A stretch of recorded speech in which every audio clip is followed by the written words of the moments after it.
Hello! Didn't book a room for me on our family trip? My brother Jake sneered. We reserved rooms for me, my wife, and my child. We're the real family. I calmly responded, then I'll leave, and walked out. Hours later, after ignoring dozens of their calls, something unthinkable happened. On Thanksgiving morning, as I woke up in my New York City apartment, the familiar anxiety crept into my chest. Another year, another family reunion. This year, the venue was the Westward, a luxurious resort hotel in Malibu, California. It was our yearly family outing, and as usual, all expenses were being borne by my grandfather, Howard Carter. As I gave a final check to my suitcase, I exhaled heavily. I looked at myself in the mirror. My name is Nathan Carter, and I'm 35 years old. I'm a research director. I earn $130,000 per year. I stay alone in New York. I have been steadily building my assets through well-thought-out investments. Money is important, but dignity is something even more precious. I remembered what my grandfather said. He is a successful businessman who made his fortune in real estate development. Everything about financial management I learned from him. Since childhood, he taught me with great enthusiasm about investments and asset management. He is the only one in the family who truly understands me. And then there is my brother Jake, a former airline pilot who became a full-time husband. He leads an apparently affluent life with his wife and 7-year-old daughter, Emily. But this lifestyle wouldn't be possible without monthly support from our grandfather. Their high mortgage payments, car loans, and their daughter's private school tuition. Everything is covered by grandfather's assistance. Still, Jake's social media is flooded with glamorous posts, new designer watches, dinners at expensive restaurants, luxurious vacations. He seems fixated on showing a life that is far from real. My parents, Richard and Susan Carter, are no different. They seem to be enjoying their retirement life in Florida. But that too would not be possible without the support of grandfather.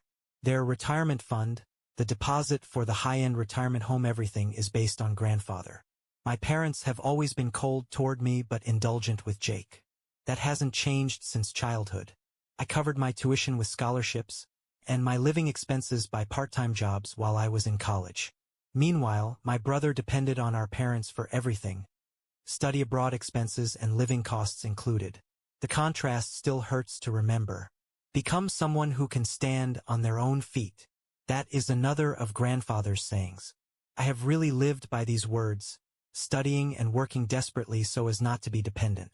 I made my career in the pharmaceutical industry, developed my assets, and built a life that needs no one's support. The high-rise apartment looking out over New York's skyline was achieved by my hand. The moderate luxury in my life, within my means, that is the life chosen. Lifting up my suitcase, the anxiety for this year's Thanksgiving was slowly growing. Every year, the distorted relationships in our family only intensified. My brother's preoccupation with superficiality, my parents' preferential love, and the anxious eyes of grandfather. On the way to the airport in the taxi, I thought about this year's trip. The Westward was a 5-star, internationally renowned hotel built in 1982.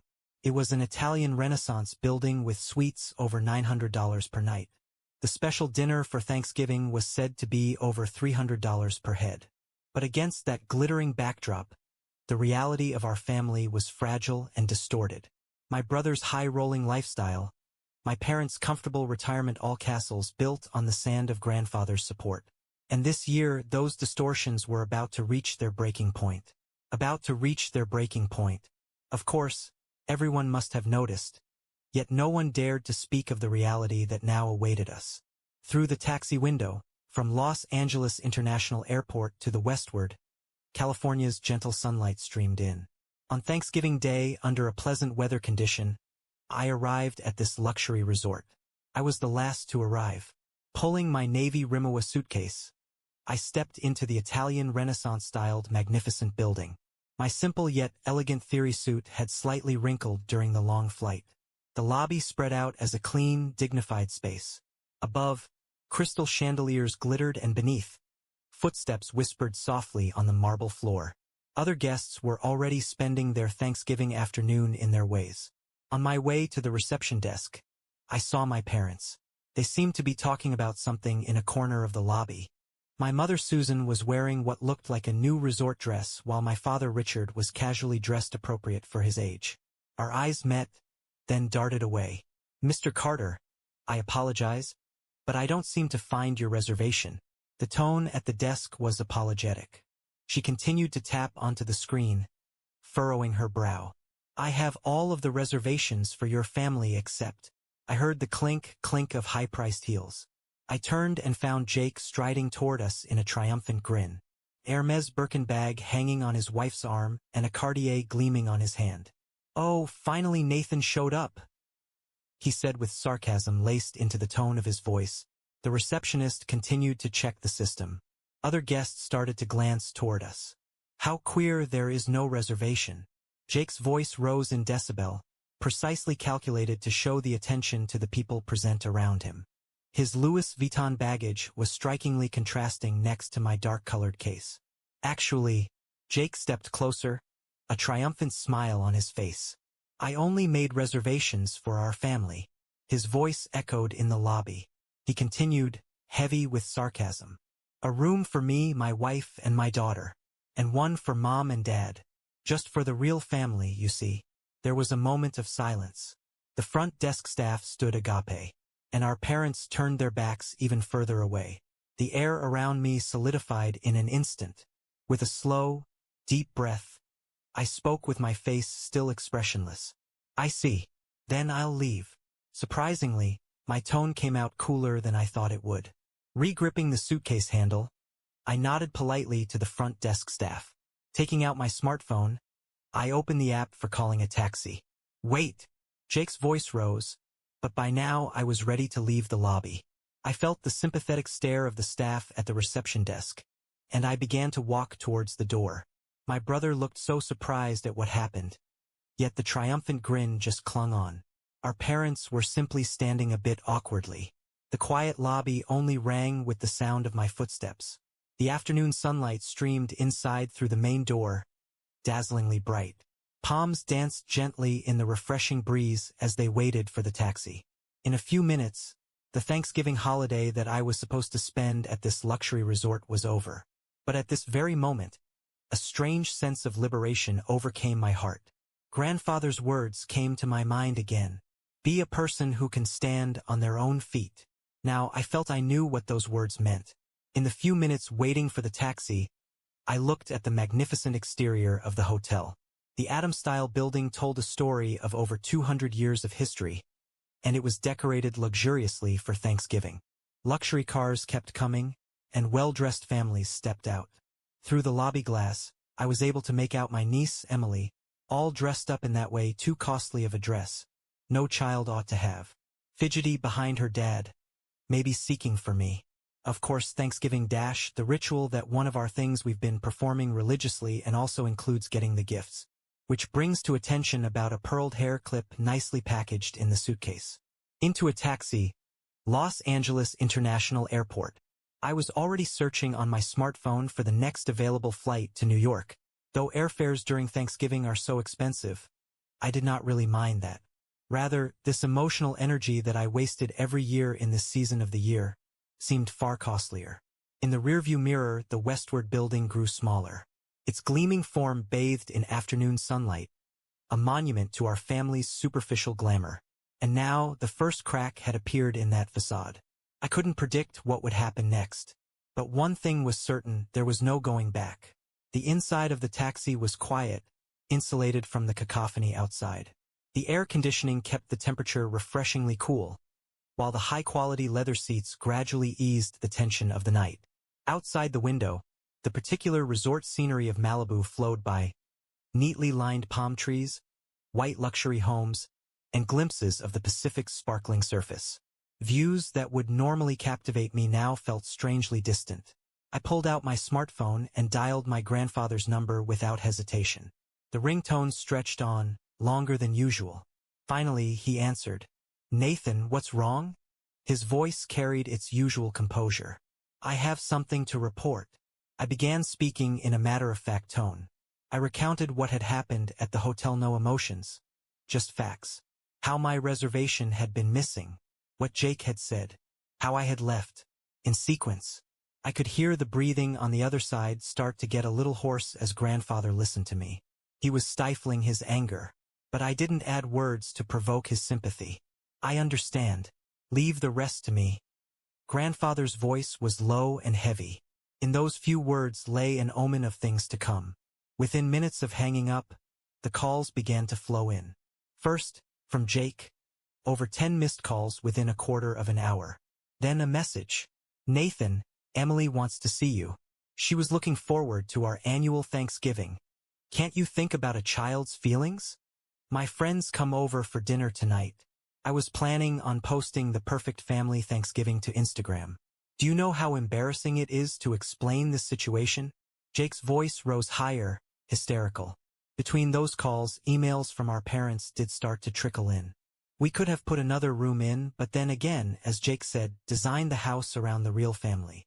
My mum's email expressed years of chills. You are independent now, aren't it? If you can afford it, then why not have another room?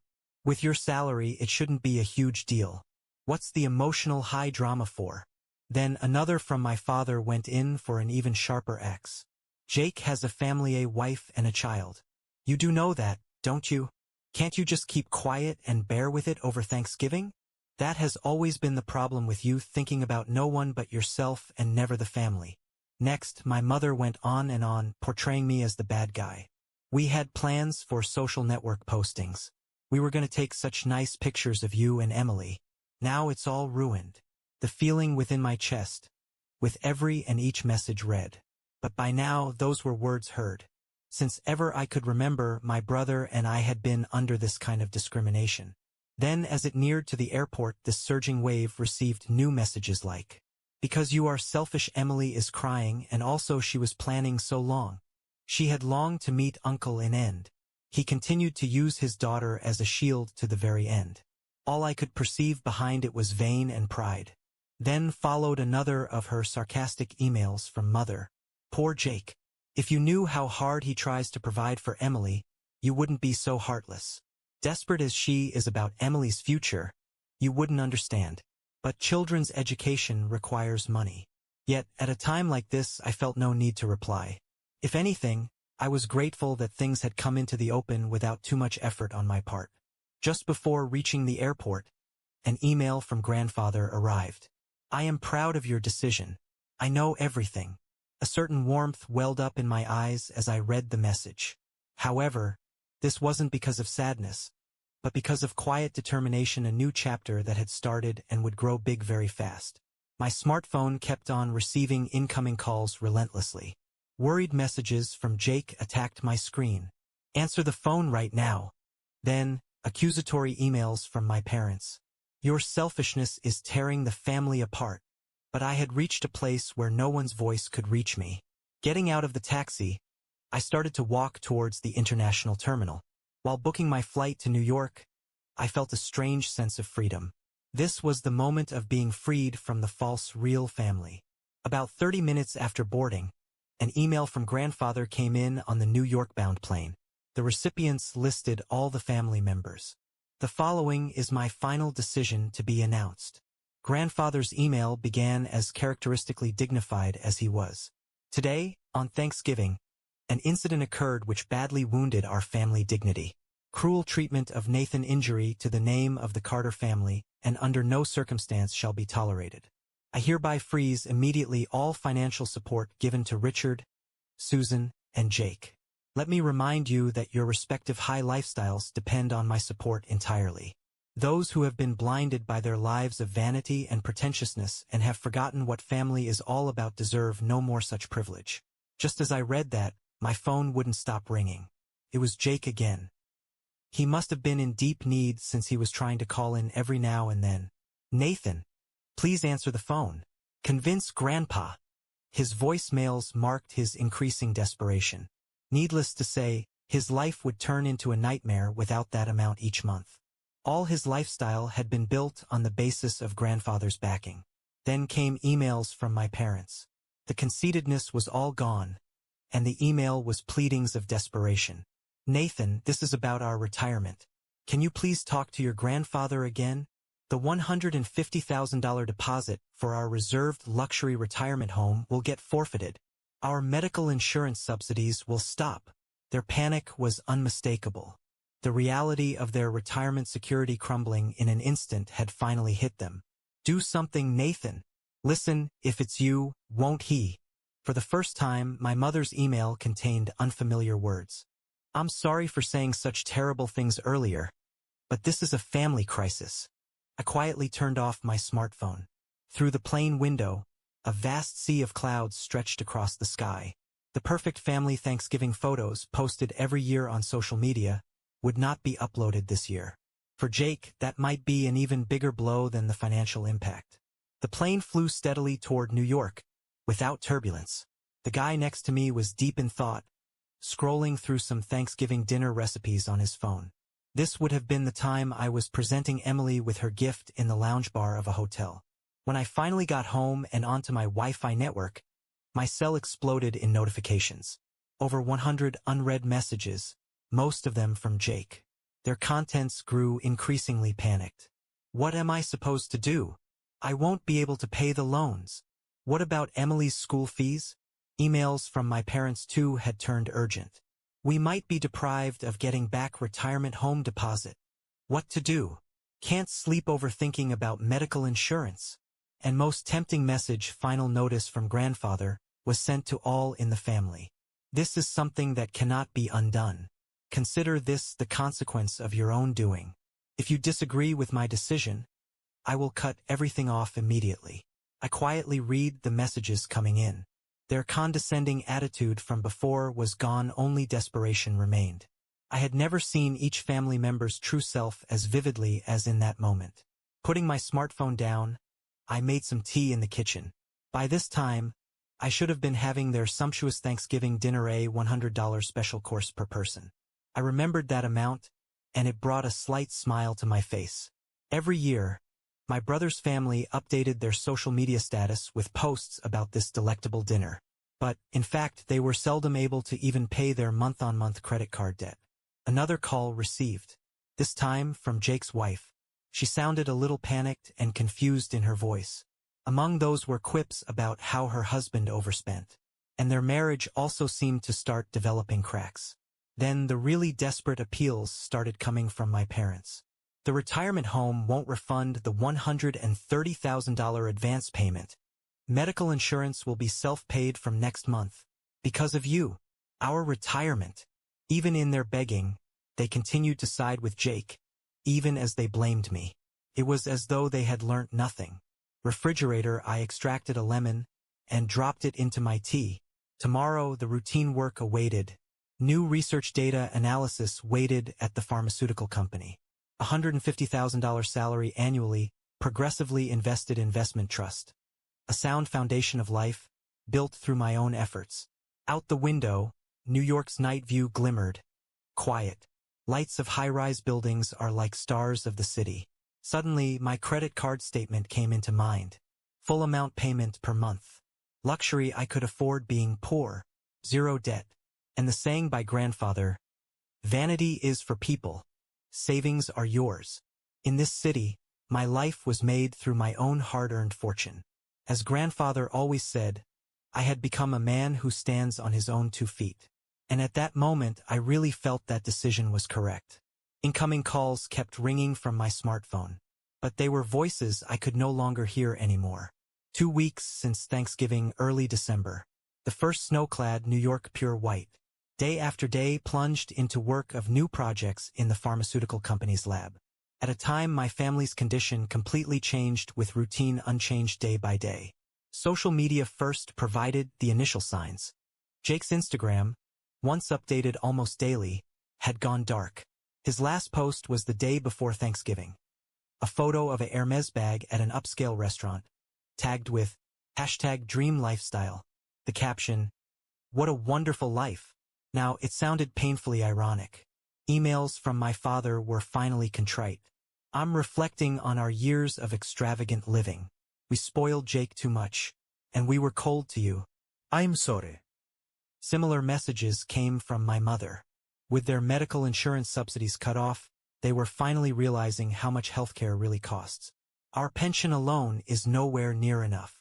I finally understand how luxuriously we were living. Jake's situation was even more serious. I got an unexpected call from his wife. I found hidden debts he kept secret. I'm in a state of shock looking at credit card bills. We can't afford this life anymore. With grandfather's support suddenly cut off, their facade of affluence was rapidly crumbling. We're considering moving to a cheaper house. Looking at public schools for Emily too. Jake cries every night. His wife's voice was filled with exhaustion and resignation. Even their marriage itself seemed to be in crisis. In contrast, my life remained peaceful. I worked from 9 a.m. to 7 p.m., and on weekends I would attend investment study groups, recheck my financial portfolio, and continue to live within reasonable means. Just the day before, I had been appointed team leader for a new research project, and my salary was bound to increase bit by bit. My investment operation was going without a hitch, and I didn't worry about the future. I had always harbored the notion that vanity brought only momentary satisfaction, but savings provided lifelong security.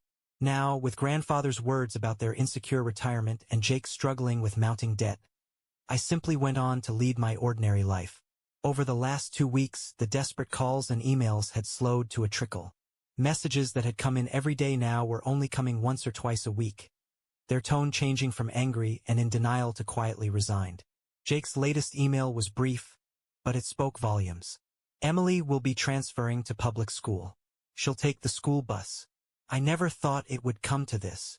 It was the first indication he was starting to face up to reality. That carefully contrived picture of private school life, once posted hopefully on social media, would never be uploaded again. My parents were also being forced to adapt. They were now seriously considering moving from their luxury Florida community to a more affordable condominium. Medical bills were piling up, and the dream of a comfortable, effortless retirement had collapsed overnight. An email from my father was unusually candid. We have lived with the wrong values for so many years.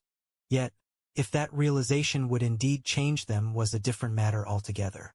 One night, a short email from grandfather read, "Awakening to the truth of life sometimes brings pain, but it is necessary pain. Your decision gave them an important lesson." I didn't answer. I just saved the message. That night, while I stared at the New York City skyline, the stars twinkled between the skyscrapers. The city was still the same, always unflinching, so was the life that I had designed. 3 months went by since that Thanksgiving, and the early spores of spring began to sprout. Nothing in my life had changed. If anything, it had become more rewarding. The pharmaceutical research project I was leading was going well, and just last week, I got word of another promotion. My salary was to increase to $190,000, and my investments continued to grow steadily. I had been standing at the window of my office, my eyes lost to the expanses of the surface of the Hudson. The sun threw a glow over everything, lending a soft newness to it. All the water shimmered. New piles of fresh research data weighed down on my desk, requiring my urgent attentions. These were exciting moments. Any hours spent amidst books and writings pleased me. Days passed, and a package came from grandfather. Opening it, there was a single-strand pearl necklace inside. The card enclosed had only one line in that beautiful, flowing script he did so well. "True brilliance dwells in those who stand on their own feet." I had kept in touch with my parents since the fallout, but very minimally. They had gone ahead and moved to a smaller home, struggling to keep up with their medical expenses, but they were slowly adjusting. For the first time, my mother's emails carried a different tone. Luxury brings momentary joy, but there is real security in living a grounded life.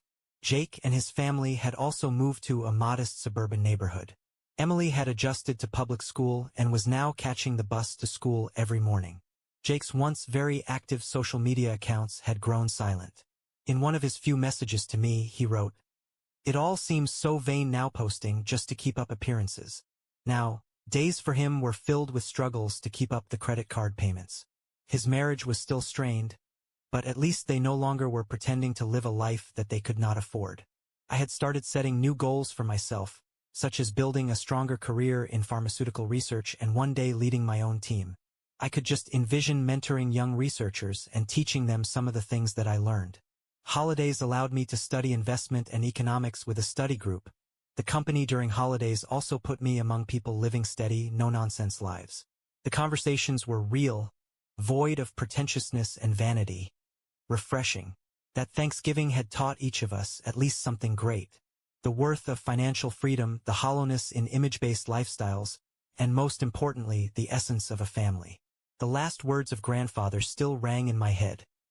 Real bonding is only possible after overcoming hardships. Inside my desk drawer, the pearl hair clip that I had bought for Emily was sitting, still encased in unopened packaging. It would be worth giving to her someday when she is old enough to understand that pride comes from an independent soul, and when she would understand that a like somewhere on social media does not bring any respect. Outside my window, a gentle spring wind stirred the trees, as if to announce to me, in whispering tones, the arrival of the season. Bye bye.